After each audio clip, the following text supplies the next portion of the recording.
Welcome to this great webinar. Ashish and I have been talking about doing this for a while. Love bringing SpotDraft and Lawtrades together and collaborating. We're excited to be talking today about your careers in legal and how you think about career progression, setting yourself up for new roles, actually going and finding new job opportunities, and then ultimately getting the offer and getting through the interview process. My name is Tyler Finn. I lead community for SpotDraft. SpotDraft is an end-to-end contract automation platform, and I'm super excited to introduce our panelists as well. Why don't we go around? Ashish, my co-moderator, why don't you introduce yourself next? Sure thing. Thanks, Tyler. Thanks, Draft. I'm Ashish. I'm one of the co-founders of Lawtrades. We're a platform that companies use to find freelance talent. I think this is such an important topic. I mean, we spend so much of our lives in our careers, right? And being able to get advice from folks that have held different positions, different titles within different industries, we think is a really great way to sort of offer feedback to the community. So thanks again. Cool. Jennifer, you want to go next? I'm happy to. Thank you so much for having me with you today. I'm Jennifer Miller. I am General Counsel of Grammarly, which is the AI communications platform. Hopefully, many of you know Grammarly and use our tool. It's awesome. I've been at Grammarly for just under a year, and I've been General Counsel now a couple of different times. And I started my career in big law and then went to small law and then moved out to California just over 15 years ago when I came in-house. So I've had a whole variety of different types of roles and just delighted to be with you today. Thanks for being here. Sumeet. Yeah, sure. Sumeet Chugani, General Counsel, Chief Compliance Officer here at Cloaked, which we're a secure identity platform, everything privacy, all in one suite. I've been here about a year and a half. Prior to that, I was at Coinbase as an Associate General Counsel, head of retail trading. Prior to that, a couple of different banks, Apple Bank, which is a very New York-based bank, Citizens Bank before that, and then before all of that, a litigator during the financial crisis representing banks. And Danielle. Hello, everyone. My name is Danielle Coleman, and I am a Product and Risk Counsel at Stripe. I started my career at Fenwick and West as a startup and venture capital associate out in Silicon Valley, and then went in-house as a second year, where I was a product counsel for a Series C startup. And now I'm here at Stripe, and I'm just very grateful to be here alongside these absolute heavyweights, Jennifer and Sumeet, and happy to provide any advice that I can. Thank you. And Danielle does great sort of writing and content on LinkedIn all about Gen Z lawyers. And that's one of the reasons she's here today is we saw her stuff on LinkedIn and thought that she would be an amazing voice to add to the conversation. One quick housekeeping note. We want your questions. We're saving time for questions at the end, but also please put questions in the Q&A tool, and we will try to get to those throughout the conversation as well. We wanted to kick it off with a couple of quick polls to understand who is in the audience, and then we'll get talking. Can we launch the first poll, which is to get a better sense for how many folks here are looking either actively or passively for a new role? We'll give it, 30 more seconds or so on this one.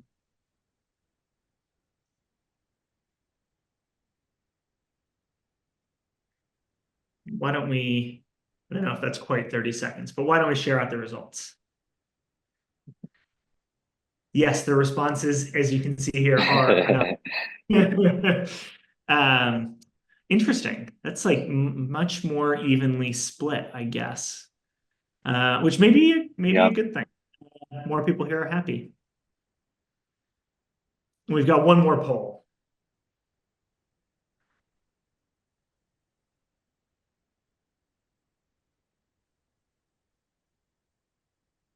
And if you're not actively searching right now, feel free to put sort of what was most challenging in the past. I think this will just be helpful for us to think about as we offer advice. Where do we want to focus the advice from this awesome panel? And why don't we share out the results here?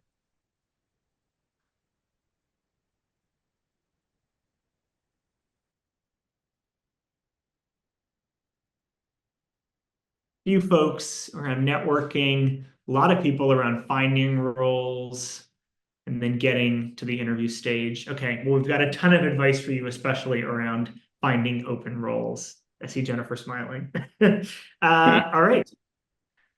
With that, we're going to talk first about setting yourself up for the search, and then later about closing the interview, closing the job offer. Danielle, my first question to you, and then Ashish will take it away for the rest of this section. When do you need to start thinking about how you position yourself for your next role? Like, should this be 6 months in advance? How have you thought about that in your career? Absolutely. That's a really great question, Tyler. And so I believe that you should be looking about, initially, I would have said 6 months, but at this point, it's about 6 to 9 months out from your current position. The market is really tough right now. And so even 6 months can prove to be challenging. And I think that particularly if you're early in your career, like a fifth year or below, you really do want to be setting yourself up to think about, okay, I'm at this role. How much longer do I want to be here? What are the exact skills that I want to gain while I'm here that I can then leverage in the next role?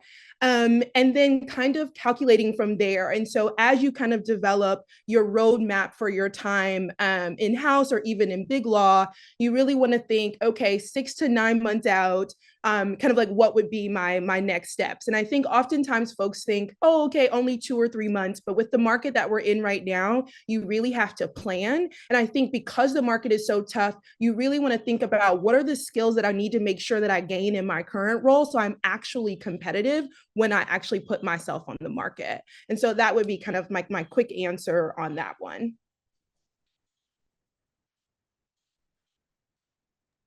Others in the panel? Yeah, Jennifer, you want to add anything there? Oh, I'm happy to. I think there's an underlying nuance in the question that you just posed that we should actually pause on for a second, which is what might be the next role that a person might want. I think it's really important. I'm not always thinking about for myself, what will my next role be, but I'm often thinking about if I were to have a next role, what would that look like? And what, to Danielle's point, what skills would I need for that role? So I think absolutely, I actually think that a person, it will evolve over time, but I do think a person should sort of have a thoughtful plan for looking at what other roles might be next for them and then targeting those. And so I do think, yes, you should always actually be thinking a year ahead, maybe even 2 years ahead. It takes time to develop in your current role and gain the skills and background and depth of experience necessary for that next role. And to me, there's all sorts of things you can do in that time in terms of networking. I know we'll talk about that more later, but I think absolutely you should be positioning yourself and looking at others that have the role that you might be interested in and looking to see how they got there, and then positioning yourself appropriately, whether that be speaking on panels, speaking on podcasts, whether that might be writing a blog, any number of different sorts of things. Those are ways that will raise your profile, putting yourself or having one of your law firms put yourself up for an award so that you're awarded that, and then you get some publicity around yourself. So all kinds of things you can do to make yourself more marketable when the time comes. And then I would also just add, you never know when you're going to get an inbound. So you always need to be prepared and think about, do I even want to talk to that recruiter or that person or that friend about a role, and am I ready for it? Right. Sumeet, I'm just curious, I mean, stepping into the GC role recently from Coinbase, how early did you start thinking about that? And what did you do to prepare yourself for, climbing up that career ladder? Yeah, no, one real quick thing I want to double click that Jennifer said is that there's a difference between looking and setting yourself up for that next role. So I think that we're all probably looking of where are you going to be 5 years from now? It may be a GC that you're looking at. Maybe you're jumping back into a law firm, but you're taking strides the whole time and you're taking conversations like that recruiter call, or you're going to that networking event because you're setting yourself up for 2 years down the line. Can I pick up the phone and call this person and say, hey, I think I'm primed for this next opportunity? For the GC role, I think that we all have a vision, even at the beginning of going in-house, or even when you're in a law firm, that I'm going to step directly into the GC seat. I think that you start to learn over time of being in-house that those are relatively large shoes just based on the scope and how decision making needs to happen. So I think you do prime yourself by learning different parts of the business when you're in house, even if you're siloed in certain product counsel roles, understanding how that impacts HR or how you're dealing with the marketing front or what sales looks like on the B2B side. And you're starting to see all these little nuggets of information or gain these nuggets of information. So when you're sitting in the GC role, you've taken all this experience, all these relationships, and I'm all about being able to call one of your friends and say, give me 5 minutes, that you're really primed for that seat and saying, I can make these decisions. I know what I know. And when I don't, I'm going to call Jennifer, I'm going to call Danielle, and I'm going to get that little nugget that gets me to a quick decision. And I actually would love, if you guys don't mind, to jump back in here after Sumeet and Jennifer. I just want to say a couple of things for folks who may be early in their career. You know, when I wanted to go in-house, I was working 80 to 100 hours a week, right? Like big law is absolutely brutal.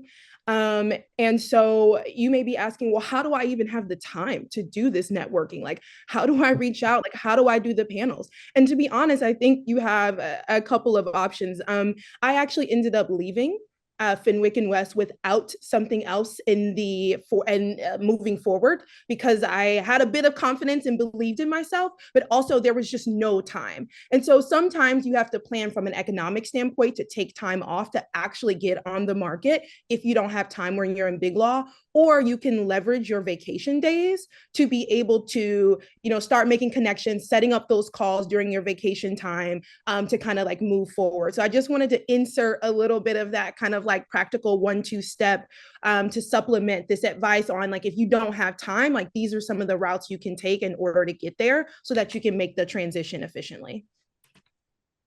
That's great advice. I love that. Let's talk more about networking, because I think that's a big piece. I guess let's start with Jennifer and then Sumeet and Danielle. I want you to chime in here too. Like, what do you think the role of networking is in finding your next job? Is that the key? And then we can start to talk about this. We can talk about it next. Like, how do you do it? Like, what if people are, say, scared to reach out to a GC cold because they think, you know, never met a GC in person before? I think I cannot overstate the importance of networking. You know this is what we had talked about when we were preparing. Almost since I moved to be in-house, I think only one role that I've had came to me without networking. Almost every single role I have had has been because I've worked with someone that has introduced me or taken me with them to the next company. And I view networking, I don't like the word networking. It stokes fear in people. Like, how do I do this? I don't know what to do. To me, it's like making friends with people. And I view networking like growing a garden. You have to plant seeds and you have to water it and add fertilizer. And sometimes those seeds sprout quickly, and sometimes they take a month, and sometimes they take years. I mean, we planted an avocado tree and it took 5 years for us to even get one avocado. So I view that like networking. So many of my most trusted connections are people that I've known for more than 10 years, sometimes 20 years, and we help each other. And so in my case, even my most current role that I got at Grammarly came through networking. And most of these roles that I've either interviewed for or taken were not publicized anywhere. I would not have known about them. Especially as you get more senior, I find that a lot of companies will not post executive level roles online. They go through headhunters, they go through connections. In my case with Grammarly, I was introduced directly to the CEO and we met for coffee. And a couple months later, he came back to me and said, okay, now we're ready to look for a general counsel. Will you talk with us? So I would never have known about the role had it not been for that introduction some months prior. And the person that introduced me to the CEO, I had known for years. So it was something that really came over time. And I didn't have an expectation that the person that I was friends with for years would make this level of introduction for me. It just happened because we developed a relationship. So for me, networking is like a garden, and it's all about building relationships. You help people, they help you back. And then networking is for more than that, actually. It's for benchmarking. It's for finding, like Sumeet was saying, finding intel and insight into different companies that you might be talking to, and then eventually it might lead to a really cool opportunity. Yeah, those are all great points. Sumeet, how about you? Yeah, I wanted to, in this world of being super remote, go back to even the networking that you have within the four walls of your company, right? I went to a startup launch yesterday. Masari's in town, so a lot of crypto's happening, but a startup launch of a couple of people that I worked with at Coinbase. And what I realized is almost everybody around them worked at Coinbase and also are now getting sucked into the company. So that just shows you, and one of them is our GC and who we played golf with on Friday, Ashish. It's actually the people that you work with that understand your work ethic that end up sprouting to different places that ends up being a really strong network, right? And what they saw when they were in the trenches with you, how hardworking you were, how savvy you were, starts to go to these other companies, and then the discussion about you also happens at these other companies. So I think that we all go to these events and we network and we meet people, and there's really good relationships that we build. But a lot of times it's the people that were working right next to you, especially when you're young and you're at that law firm or you're at that startup at the beginning, that understand your work ethic, understand what you've become, seeing the other parts of you that have developed, and they say, I know a person that could step right into this role. So I think in this world now that we live in, where it's a little bit tougher to have that bond outside of a Zoom, I think we got to go back to thinking about how do we show the people around us that we're primed for that next role, because they may be the ones that say, I know a person. Danielle, how about you? Yeah, so a couple of things. After law school and studying for the bar, I was exhausted, absolutely exhausted. I was so tired. I was near burnout, starting in big law, and I just could not take the same approach to networking like I did prior to law school. And so I tried to develop something that was called like a chill network vibe, if you will. And it consisted of two things. One, to Sumeet's point, it was networking across. I think it's so much, we're always thinking we need to network up, we need to network with the GCs, et cetera. And you definitely should, to Jennifer's point. But I put a greater emphasis on networking across because it was a bit more chill. We could just hop on a Zoom. I didn't have to like button up and send my resume and do all these, questions and look things up. It was more like, let me just connect with folks who are at my level in law school or at big law or in-house, who are 1 to 2 years above and kind of 1 to 2 years below, and just get to know each other. And kind of to Sumeet's point, we started to build this really great connection. We would see each other out, not just at working events, but we would see each other out at parties and different, kind of personal events. And then now here I am, I'm going into what would just be my 5th year. And I have people reaching out to me on LinkedIn, and they're my colleagues. They're already like GCs for small startups or legal directors for smaller startups, right? Like they're already on the way up the ladder. And so kind of networking across took that pressure off so I could really balance that in my career while also feeling like I'm making the connections that I need to move forward. And then I think the second part was, if I just didn't have the energy or capacity to network up, when I was actually looking for the position, that's when I would go into the kill with a particular networking. Because I think, and I think, Jennifer and Sumeet would agree, when folks reach out, I think it really shows that you're on top of it, that you're engaged, and people are willing to network with you at the moment you're looking for a position, and then are willing to back channel for you for that particular job, even if it's just a cold outreach. And so that's kind of been my balance for the chill network vibe, so I can balance everything and still feel like I'm moving my career forward.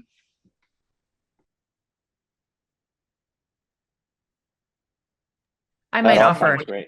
a counterpoint, Go ahead, Jennifer. if I may. Absolutely yes to everything Danielle said, but I would also add that going in for that ask is much, much easier when you've already developed that relationship. And I know we'll talk a little bit more, I think, about this later, about how do you reach out and how do you do so effectively. It's using that network to leverage people that know you and can speak for you in that moment. And I think it's very much a two-way street.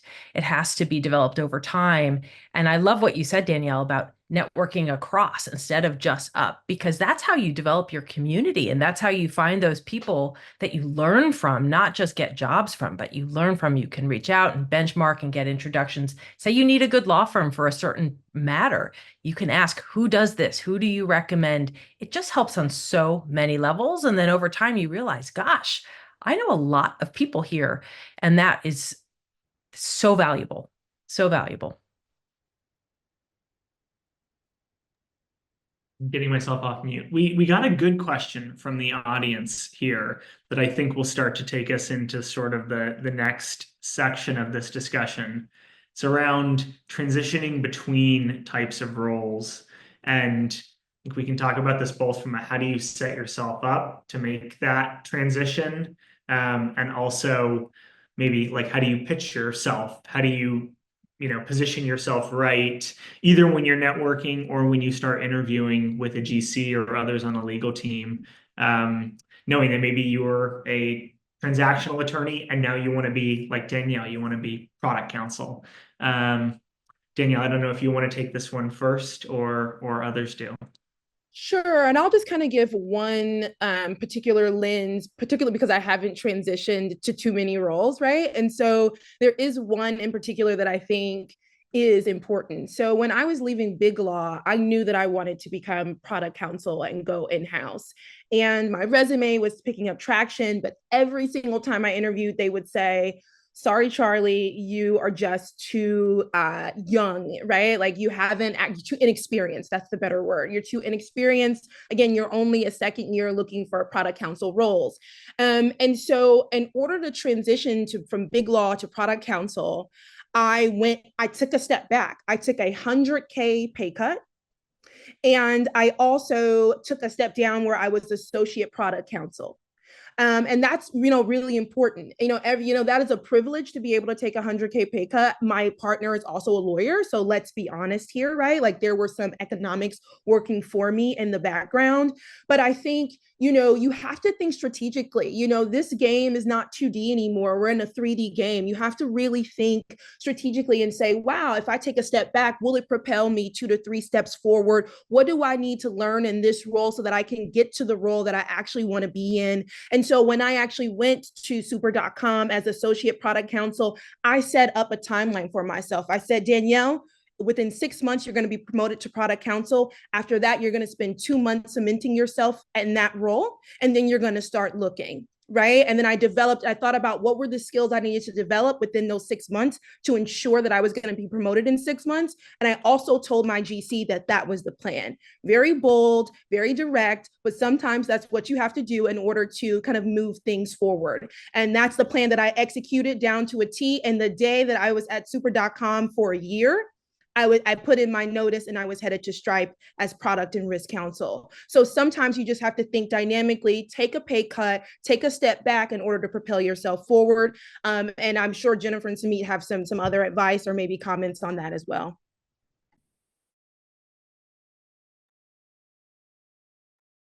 Yeah, no, I'm happy to add to it. And I think that this same mindset applies to people that were in litigation, right? When I was a litigator for some time and I thought about going in-house, it was always my thought that it was the transactional folks that would play a better role within the in-house world.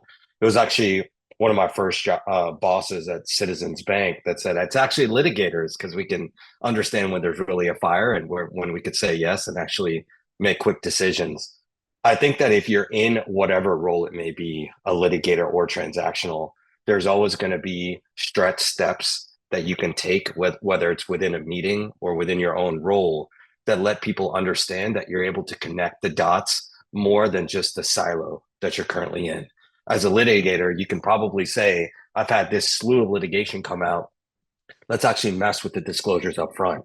Or let's talk about the vendor agreements and how we can put some of this risk on the vendors. Or is there a level of insurance that we can increase so this is not coming out of pocket? You're starting to connect the dots despite not being in the role that would otherwise connect the dots. And people are starting to understand this person is thinking much larger than the role that they're in. And they can also start to make decisions with people on other teams, whether it's risk, compliance to business, even sales, that's going to get the whole overall company moving in a better direction. I'm That going to also- answer this question from a slightly different angle, if I may. We recently, at a number of different companies I've been at, we go through an exercise where we build ladders for different folks within the company. And as you become more senior at a company, or you're trying to get a more senior role at another company, you have to think about how they consider and really think about leadership. And so the question, when I read it, I thought about, okay, I'm a person at a company and I'm doing more reactive work that would be deemed as transactional instead of strategic work. Forward, perhaps you could say forward thinking, outside of your swim lane, looking across the business, helping others solve their problems. And the way I like to talk about it with my team is, yes, it's really important to do the work, but as you become more well-rounded in a company and you become more strategically minded, you also consider how you work the work. You want to scale, you want to make your teams more efficient, more effective. You want to have the visibility into the product team, the people team, the revenue teams, and help them spot areas where they're getting bogged down that you can help them. And that is where that strategic mindset really elevates a person's visibility within a company. And then people in that company say, you know what, that's the person that's going to help me solve the problem, not just negotiate this one contract, but help me solve this problem. And then that, from my perspective, is how you get promoted. You show that you are continually going up the ladder and you're continually thinking bigger and bigger and bigger, because by the time you get to a senior director level or a VP level, or you'd like to be a general counsel, you must consider everything that's happening at a company, not just what's happening, say, in legal or in your group within legal. And so I view that as, okay, I want to step out of being reactive and being more strategic. Tactically, I would say, talk with your manager, raise strategic issues, make sure you're going to the staff meetings of your client teams, you're presenting, you're talking about strategic ways to help them be more effective. And that will just so elevate your profile. And then that leads back to what Sumeet said. The folks within your current company will get to know you and your work so well that when they go on to the next company, they're going to say, you know what, I had this lawyer that I worked with and they were commercial counsel or they were product counsel. It doesn't matter what sort of counsel they were, but they helped me solve my problems. And therefore that person is deemed ready for the next step.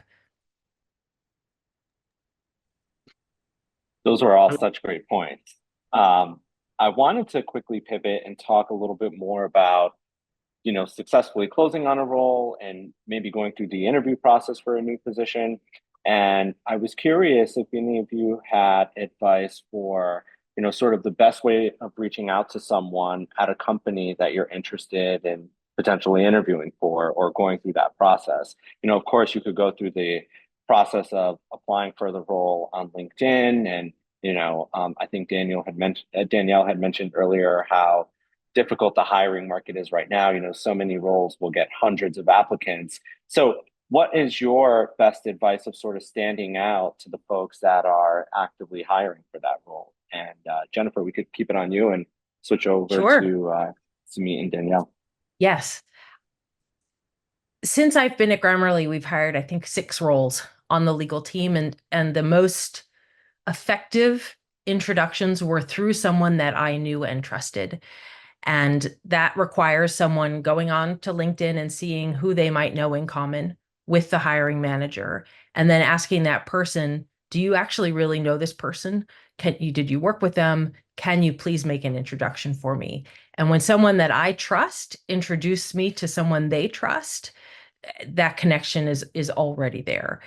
That said, I have had dozens and dozens of people reach out to me just cold on LinkedIn.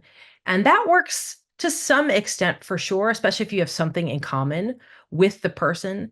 I think the most important thing to remember when you do that is to have humility and recognize that, especially if there's an open role that you're interested in, you might be one of a dozen people reaching out to the hiring manager, or even sometimes more, to say, hey, do you have 30 minutes to talk with me about what culture is like at your company or things like that?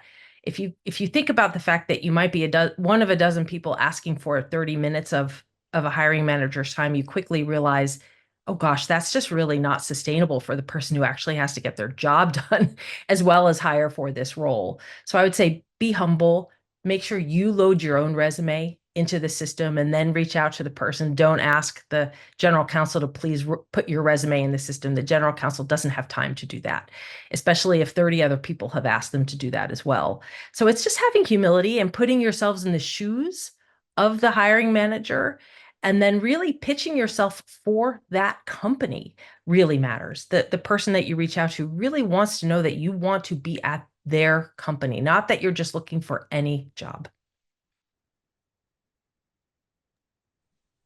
Yeah, I guess I'll jump in here. I completely agree with everything Jennifer said. And I am a huge proponent of cold outreaches via LinkedIn.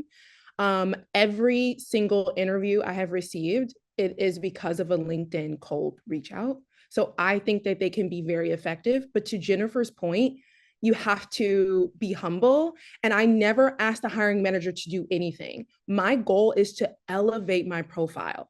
My goal is to show that I'm coming in, ready and excited to be a part of that company. And so what I usually include in my LinkedIn outreach is my name, where I'm currently working, how I learned about the post, 1 to 2 sentences about how my experience matches and exceeds that of the role, and why that company, again, to Jennifer's point, why that company specifically, and then a thank you. And then I always, always, always attach not just a resume, but a deal sheet. And I am very bullish on deal sheets. People might think, I think this one could be an interesting thing. There might be counterpoints here, but I feel like a deal sheet, both as a transactional lawyer and a litigator, really shows that you're a heavyweight, especially if you are, again, a 5th year or below. It really shows that you're a heavyweight. It shows the types of deals that you've been a part of, and other people aren't submitting deal sheets. And so it allows for them to say, wow, this person is, is bringing something different to the table.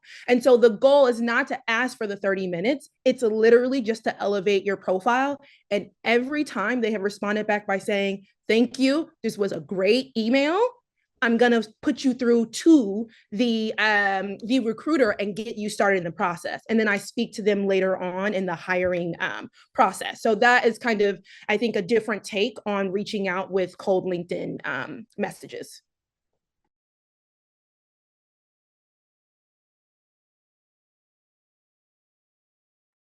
Sumeet, anything you want to add there in terms of standing out? Yeah. I think that when you are attempting to go in-house in any role, one, you're going to speak. If you're going for the GC position, you're going to talk to the CEO or the business side. And then if you're going for an in-house role, you're going to talk to whether it's the GC or some other higher up within the legal department. I do think a critical component, especially if you're talking to the CEO, is not to go in there and just talk law, right? I think that there's a lot of individuals on the street that can jump in and talk about the specific area of law that you're getting into, lending, maybe it's crypto, maybe it's privacy, but having them understand that you're here for the business and that you understand the business side of things, that you're here to try to push the envelope to get the business over length, especially if you're in tech, that you're playing in the gray space, for them to really digest the fact that this person is going to get it. And that's got all kinds of connotations to it, but they're really going to get it and be in the room and actually push things forward and not be the roadblock for us launching, or unless it's absolutely necessary, or they're not going to have the business additional component to get you to success. It's really important. So I think from the in-house side, always having in the back of everything you're saying that you really understand the business and you're ready to pivot and accelerate as the business needs you to. I would add one thing to that, which is you have to understand the business, absolutely. And you have to understand the problems that they might be having within that business. So a couple of roles ago, my first in-house role, actually, when I went over to Loon, which was one of the Alphabet Moonshot companies, I remember shortly after I joined, we had an executive offsite. And I think I hadn't even been there maybe a full week when we had this executive offsite, but I was talking with one of the executive team members. And he said to me, Jennifer, do you know how I want to tell you what it was that made us decide to hire you? And I said, oh, I want to know this. And he said, well, you were the only candidate that made me believe you cared about my business problems and that you were there to help me solve those business problems. And that has stuck with me for until now. And I think it's so right. And I coach folks all the time. You have to Sumeet's point, you have to know the business, you have to do your research, and you have to have a view on how you might actually help them solve their problems. You need to come with opinions. If you ask good questions about the business, you'd say, well, here's how I would handle that if I were here. That shows you've really done your research and that you really want to be at that company and solving those problems. Absolutely. Can I add one thing to that? I'm sorry. Go ahead, Danielle. Oh, Sumeet, Go ahead. you're the Great one points doing the there, hiring. Jennifer. You go first. You're doing the hiring. I'll go after you. No. My pleasure. You please go, Danielle, please. Okay. So for those who are early stage in their career, you may be thinking like, oh my God, like how am I supposed to figure this out? Listen, so the thing that Tyler mentioned was that I have this series where I write on LinkedIn to help Gen Z and millennial attorneys be able to find jobs without kind of like burning out. And so go look on my LinkedIn profile. Here's a few things. We're researchers at heart, right? As someone recently said that lawyers are basically LLMs, and I thought that was like amazing. Listen, go read their, if they're a public company, read their 10Q, read the 8K, right? Like go look at their public securities filings. It literally breaks down what the business is doing, what their problems are, right? Like this is how you find that information. If they're a private company, you want to be looking on YouTube, you want to be listening to podcasts, you want to be looking at blogs, you want to be looking at things from the C-suite. What are they saying? What are they commenting on? What problems are they putting forth? Do your research and you will figure it out. And then take a step back and think, again, to Jennifer's point, what are my opinions on this? At my level, what can I do to add value here? And then how can I clearly articulate that in the interview process? And it's not necessarily about it being right. You don't want to be wrong. I mean, we're lawyers here, right? Okay. So you don't want to be blatantly wrong, but oftentimes it's a way for the interviewer and for the hiring manager and for that team to understand how you're actually thinking about things. What are the assumptions that you're making about the business, right? Like, what are the ideas and opinions and kind of the solution orientedness? Like, how are the ways that you're approaching problem solving? So it's not just about the answer, but it's also about almost like showing your work in the interview process to show that you're smart, you're engaged, and that you're already trying to think about how to solve issues before you even get into the role. So yeah. Yeah, the only thing I'd note, and that was really well put, Danielle, is it's okay to disagree a bit in your interview. As somebody that's now sat in rooms where we are determining who's going to be, whether it's our next CMO or a very high level position, you don't want that person to agree with everything you say, because then what are they adding into the element of the room? Like, what is going to be the reason that they're there if they're just going to say yes to everything you're stating? So I think as the attorney, for you to be able to say respectfully, you know what, let me push back on that, or have you guys thought about it like this, is actually where they're going to see, oh man, great thought, value add, bring that person in. So my only addition there is it's okay to have some disagreement with the people in the room when you're going through the interview process. I suspect we've gotten at some of your advice that would answer this question, but let's put yourself in the mindset of someone who's looking for a role that they think is sort of like above their current pay grade, right? This is going to be the next step. And that could be, I haven't been a GC before and I want to take my first head of legal, VP legal, GC role on. It could be I'm product counsel and the next step is being senior product counsel, but it's going to involve managing 5 people and I haven't managed people before. I've been an individual contributor. How do you know if it's right for you to take that on and apply to that and whether or not you're going to be compelling? But I think moreover, in the interview, how do you position yourself in the right way and sort of balance that? I want to be growing and learning, but I also know I'm going to have to learn some things. You've seen a lot of people interview for roles that presumably are jumps for them. Yeah. who has an opinion on that or some advice on that? Yeah, I'm happy to go first. So listen, if you've always been in biopharma and then you're saying I just want to jump over to something that is absolutely brand new, you better be ready for why the heck you're doing that, right? But there's also worlds where, of course, you should be attempting to take a jump up based on your background, your experience, all of those things. So I'd say, heck yeah, do the jump.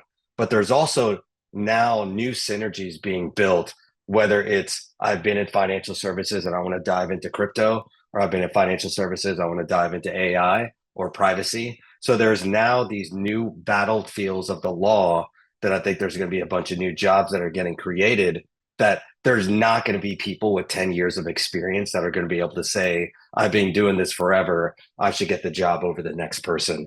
So I do think if there's ever been a time to put marijuana into that bucket now as well, there's a time now that there's brand new industries that if there is ever a chance for you to say, I've been in this world, but I know that these pieces of experience and these facets of me can start to develop into this area, take the leap. And sometimes you're going to take the leap for something that is lesser. I think this is reverse of the question you're stating, but maybe lesser of a position to learn and dive into a brand new area of the law. But that's going to quickly skyrocket you because there's not going to be that many people within the ecosystem.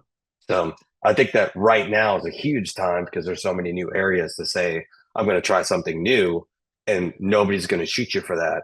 But you may be having to take a lesser role just so you can dive quickly and then jump up quickly when the role comes out, when the role you want comes out. I think the most important thing to do in this scenario is to really hone in on what skills you have that are transferable. I often talk with folks that say, I've always been a tech transaction lawyer doing inbound licensing, but I'd like to switch to, say, revenue sales, but I don't have any experience. And I say to them, well, you actually do. Every inbound transaction is an outbound transaction on the other side. Or if you're a litigator and you've only been in doing litigation, but your focus was commercial litigation, you know actually what terms are really, really important in these commercial contracts or whatever it might be, or in a compliance world. So to really hone in on those skills that are transferable. But Tyler, to your exact question, say you want to become a manager. The best way to do that is to raise your hand and say, maybe I could host and manage the summer intern. Or maybe I could, when someone's on maternity or paternity leave, take over this team temporarily, where I would learn how to manage a few people. Or would you please send me to a boot camp for managers? A lot of our local schools here in the Bay Area offer those sorts of things.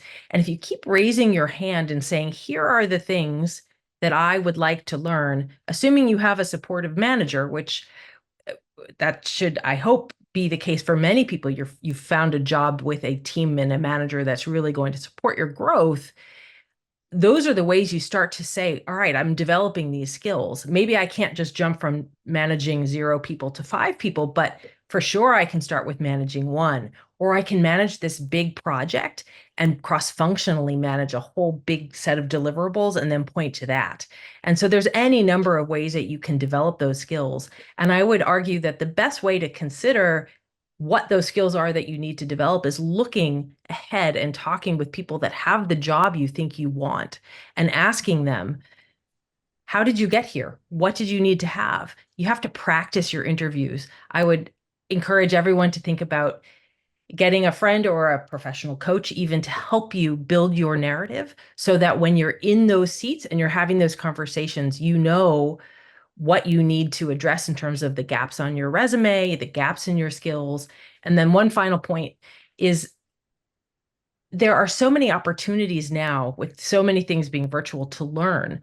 You could take a class on, if you've never been a securities lawyer and you want to learn corporate law, or using that as an example, any number of law firms put on sessions about the basics of these things. Go and listen and learn. I know it takes time, to Danielle's point, and it may seem overwhelming, but if you can carve out an hour a month for your own personal learning, you start to learn the most important issues that you have to spot in order to take one of these roles. And when you're interviewing for a role that's bigger than the one you have, I think the most important thing is to have the confidence to say, I don't know everything. Of course not. But here's what I do know. And here's how I've learned what I don't know. And here's how I'd go find the answer if I don't know the answer to this question. And there's just so much opportunity. I actually think there's no excuse not to learn the basics of these things. There's so much online that is free and easy to obtain that everyone should at least be able to find a little bit of something that they can talk about. And ideally, you've got a strong manager that helps you to grow as well. Absolutely. If I could just, jump in here. When Jennifer was talking, I was thinking about my mantra. If you stay ready, you don't have to get ready, right? Like stay ready, stay prepared. And I think that's a part of what you were getting at. I think another thing as far as confidence that I was going to say is that is to me the key ingredient when you're thinking about applying for a job when you are trying to punch above your weight, right? Like I was a second year applying for fifth year in-house roles. I didn't even know what it was to be a product counsel at that time, but I had the confidence to do that. And you may be thinking, oh, is it just natural confidence? Well, some of it, but I practice mantras. I have my affirmations. I even have a little button that has the word badass on the front and you can press it and it says all these beautiful affirmations for you. And I carry it around with me. I am a true believer of being grounded and positive thinking and really using that as a way to have confidence in your day-to-day life and in your career. So I think that is point one. I think another point is going to be when you're in the interview process. I kind of already talked about this, but when you're trying to compete or punch above your weight, sometimes, again, it's not about if you've had the experience, but more about what you're thinking and how you would approach a certain issue. And so really showing your work in the interview process. Number three, I think it would be if you have a role, think about how could less experience actually be a positive here? How could less experience actually give you a competitive advantage? Maybe you're trying to look for a startup and you don't want to bring in somebody who's like the old guard who's done this for all these years, who may be stuck in their ways of thinking. Maybe you're bringing in a fresh approach, right? And so really trying to think about how your almost inexperience, in fact, is going to help you in this particular role. Those are all great points, Danielle. As we wrap, one of the questions that we wanted to ask is, clearly there's a lot of folks here that were answered the poll and indicated that they might be looking for a new role or they're open to a new role. Of course, over the last year plus, we've seen a lot of hiring freezes, a lot of layoffs in tech. Is there, sort of any final advice you want to provide for folks that are listening to this and thinking about their next role, given the current macro environment and market landscape? I can start. When I took the role at Grammarly, people said to me, "Oh my gosh, how did you get that role?" No one knew that they were actually even looking, and that was ostensibly in a rough market time. So I go back to feeling like networking and having a wide web of people that are looking out for you and sharing your strengths across their networks as well will go a tremendous amount to doing that. And then the other thing I would just simply say is you really, at the end of the day, the way I describe it is you want to really show, we talked about this a little bit, why you are running towards a company, not just running away from where you are. Because if in this market, if it's hard, there's going to be tremendous competition for these few roles. And it's really, really critical that you stand out, and you stand out by doing your research, talking about why this is the company, not just, oh, you're at a great stage and I generally like this industry, but what is it about what the company does, their values, their customers, what's interesting about the competition in this space. And because of that, I think that makes you stand out. So run towards the company that you want. Don't run away from the company that you're at. Yeah, no, I'm happy to go next. That last point's a really good one. I don't think you should ever respond to an interview question about the current company that you're at, saying a bunch of hate speech. Like, you should make sure that you're stating that this is a growth move for you when you're interviewing, not something that is looking back and frowning upon where you're currently at.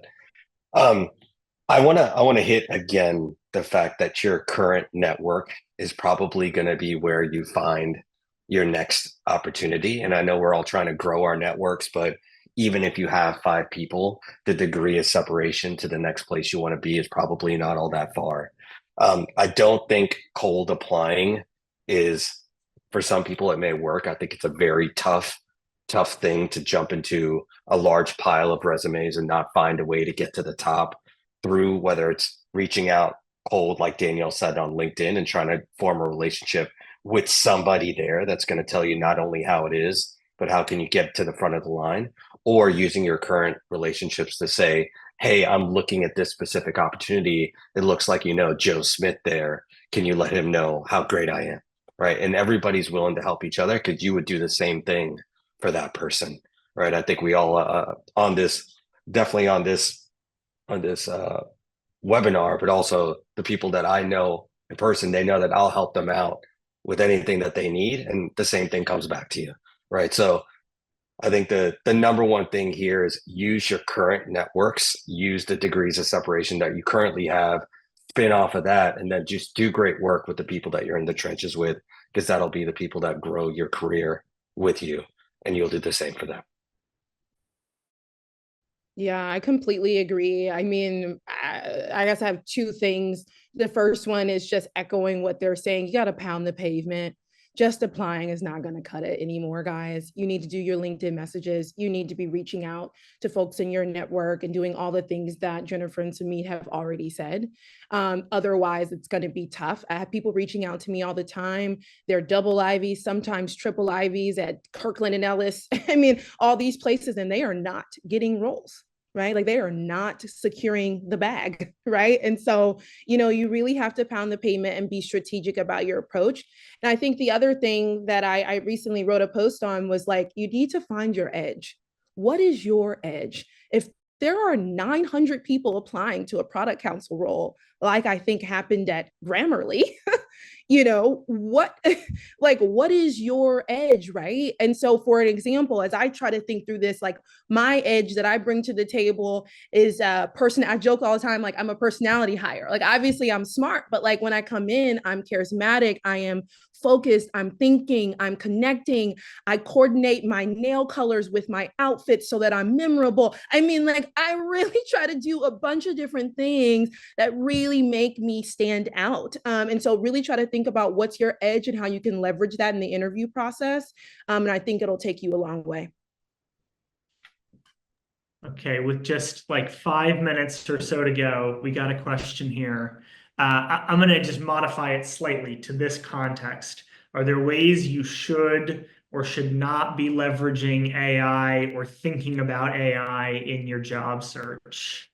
Any thoughts from the group? Yeah, I'm going to raise my hand on this one.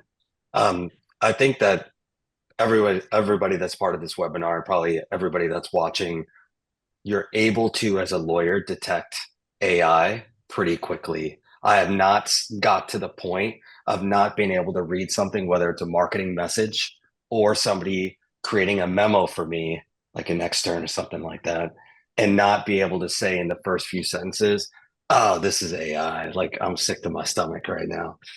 So I'd be very weary on the way that you use AI when you're either applying for a job and you're putting it in the cover letter, or when you're at the job and somebody's telling you, I need you to dissect this legal issue, and you stick it into ChatGPT or some of these other players, even if they're the enhanced ones, and they do, and then you just shoot it right back to the individual. There is no better way to lose trust with the person that you're submitting something to. And it just evidences a little bit of lazy on your part. So I'd be very weary. There is a yearning, I think, now for realness to come through, whether it's you speaking because you're listening to somebody and you're responding directly back to what they're saying, or in writing, having some like culture, something about the way that you're writing that starts to hit home with somebody's heart. And that still is impactful in the law, right? So just be wary on how you're using AI. I think it's a tool that we're all playing around with. I may use it, especially if I'm in a meeting and I'm like, oh my God, like what the heck is that acronym or something like that. But to put that stuff down in paper and submit it as if it's your own, I think there's going to be some elements of that are going to lose trust and also give some people the ick. I will jump in though and say, if you use a tool like Grammarly, which is awesome, it will help you prevent all those typos and things that make hiring managers crazy. I can't even tell you how many people, when they submit things over the time that I've been a hiring manager, both at this company and other places, where they make typographical and other errors, which are so easily solvable with something, say, like Grammarly, or with a friend looking at your resume to make sure that you aren't, if you don't want to use a tool like Grammarly, making sure that you don't have typos and things like that. So I do think AI can be helpful, but it shouldn't be replacing, it should only be augmenting. Yep. And my quick thing is just to completely agree with Jennifer. I use AI in the interview process to poke holes in my thinking to get me to think more deeply, and make sure that I am hedging all my bets prior to kind of like putting out my particular solution. So. Thank you so much. Grammarly user here, by the way. So definitely on that, Jennifer. Plus one, plus one. Well, thanks to Lawtrades and Ashish for partnering with us on this. Jennifer, Sumeet, Danielle for joining and sharing such great advice with the group. This has been a lot of fun, and I certainly learned a few things. I love my job at SpotDraft, but for the next time I have to interview for a role, this has been really great. Thank you so much.